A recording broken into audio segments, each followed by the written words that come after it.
warahmatullahi wabarakatuh. Di sini saya Arif Jadi, ujung NIM 100 dari kelas reguler B.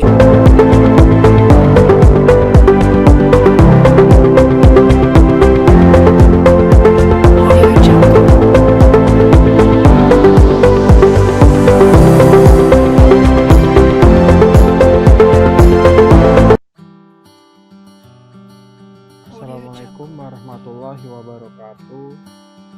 Di sini saya Arif Sujadi dari kelas reguler B 2019, program studi ilmu keperawatan Fakultas Kedokteran Universitas Sriwijaya, ingin menampilkan sebuah video pembelajaran tentang pengelolaan sampah sebagai tugas Sistem Informasi Keperawatan semester 3. Nah, sebelumnya kalian sudah tahu cara mengolah sampah di rumah? Apakah sudah tahu? Nah, sebelum membahas itu saya ingin menjelaskan tentang pengertian sampah itu sendiri. Menurut Undang-Undang Republik Indonesia Nomor 18 Tahun 2008, yang dimaksud dengan sampah adalah sisa kegiatan sehari-hari manusia atau proses alam yang berbentuk padat. Sampah ini biasanya dihasilkan manusia setiap melakukan aktivitas sehari-hari. Jadi pengelolaan sampah itu sangat perlu dan diterapkan,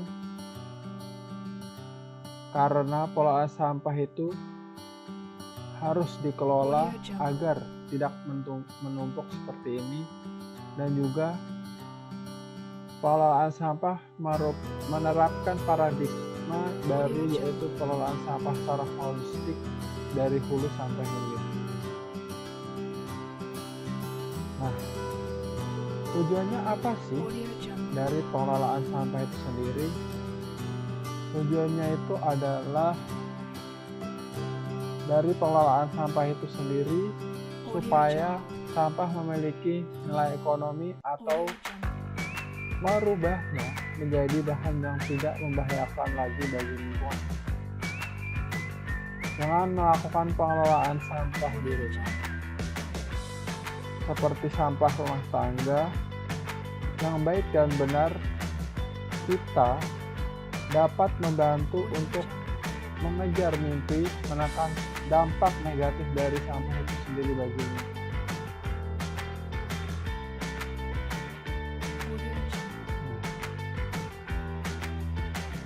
Sampah terdiri dari dua, yaitu sampah organik dan anorganik.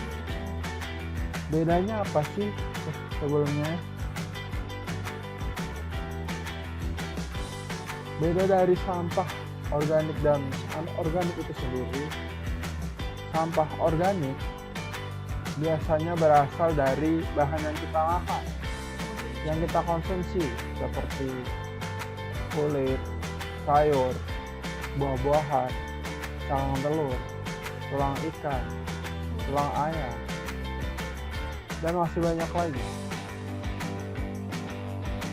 Sampah anorganik, sampah seperti plastik, kertas, kardus, dan bahan-bahan elektronik. Bagaimana cara mengolah sampah?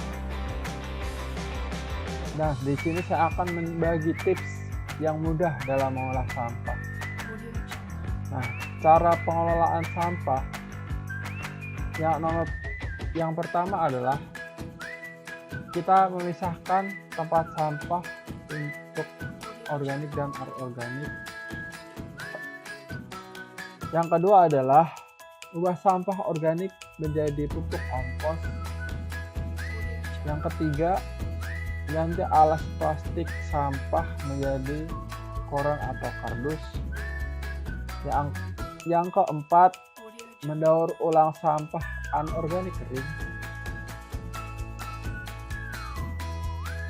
Yang kelima, mengolah sampah berbahaya. Dan yang keenam, meminimalisir konsumsi plastik atau sampah yang lain.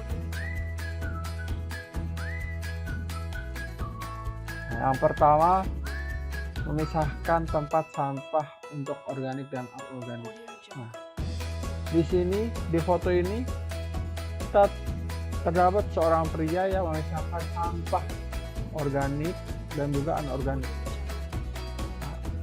Sampah organik itu sendiri terdiri dari makanan, buah-buahan, sayuran, daun.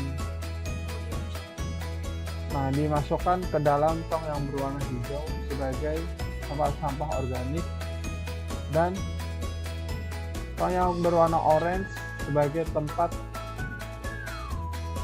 sampah anorganik yang terdiri dari botol, kaleng, plastik, sepatu, karet, dan lain-lain.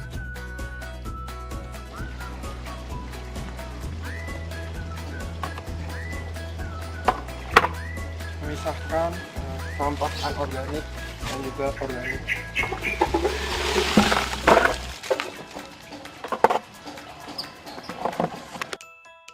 Yang nomor 2 adalah ubah sampah organik menjadi pupuk kompos. Di sini kita dapat merubah sampah organik menjadi pupuk kompos dengan cara memberikan bakteri yang baik agar dapat difermentasikan sampah organik tersebut agar terfermentasi sehingga dapat menjadi dan dimanfaatkan menjadi pupuk kompos. Mengolah sampah organik menjadi pupuk kompos dengan memberi bakteri.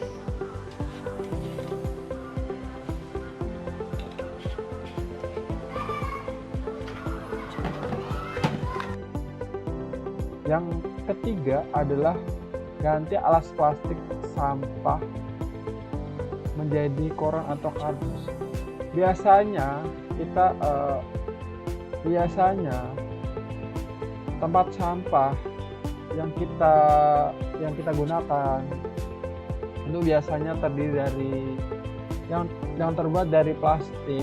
Nah, kita ubah dengan kardus agar ramah lingkungan karena plastik itu membahayakan.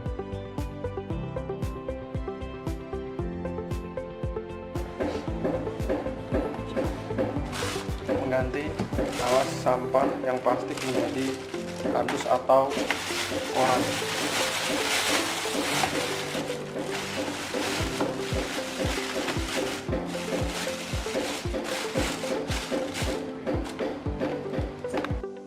Yang keempat adalah mendaur ulang sampah organik. Kita dapat memanfaatkan sampah-sampah anorganik kering seperti botol, kaleng.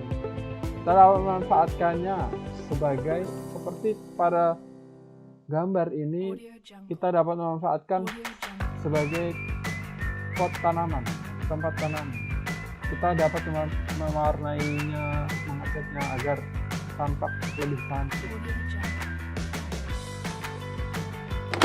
Memanfaatkan sampah anorganik menjadi sesuatu yang berguna seperti menjadi pot tanaman.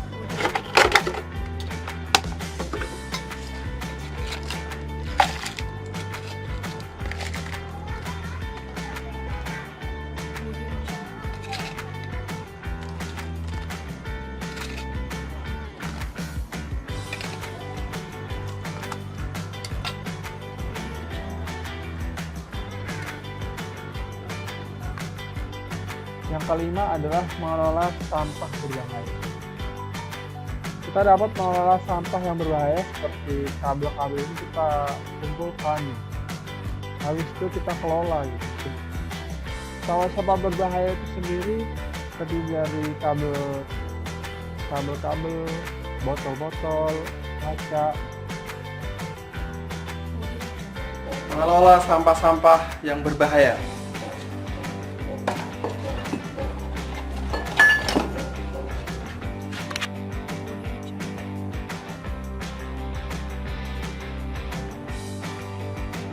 Yang nomor 6 adalah meminimalisir konsumsi plastik atau sampah yang lain. Dalam gambar ini pemanfaatan biasanya setiap kita belanja menggunakan kantong plastik. Di sini kita memanfaatkan atau meminimalisir konsumsi sampah plastik dan menggunakan tas belanja yang dari kain supaya penggunaan sampah plastik itu bisa berkurang dan lebih ramah lingkungan dan tas belanja dari kain. Meminimalisir penggunaan kantong plastik seperti menggunakan tas belanja. Kita pasti tidak asing dengan prinsip 3R dalam pengolahan sampah. Ini sudah sangat familiar di kalangan masyarakat.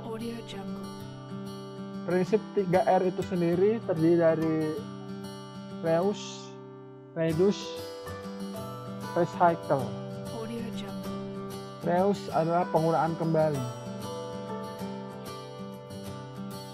Penggunaan kembali seperti penggunaan kantong plastik.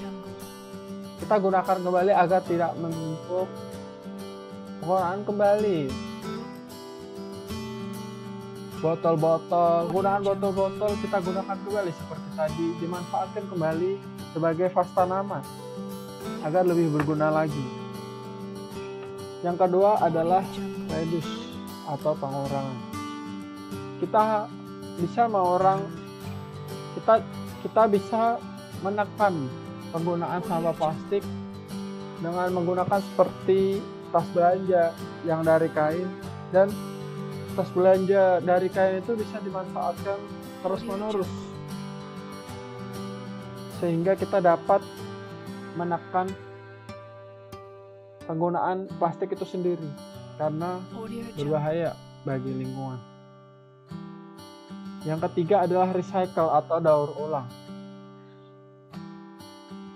Banyak program pemerintah yang menggaungkan tentang daur ulang itu sendiri. Kita dapat mendaur ulang seperti botol. Biasanya daur ulang itu sendiri terfokus pada plastik-plastik yang sangat sulit untuk didaur ulang.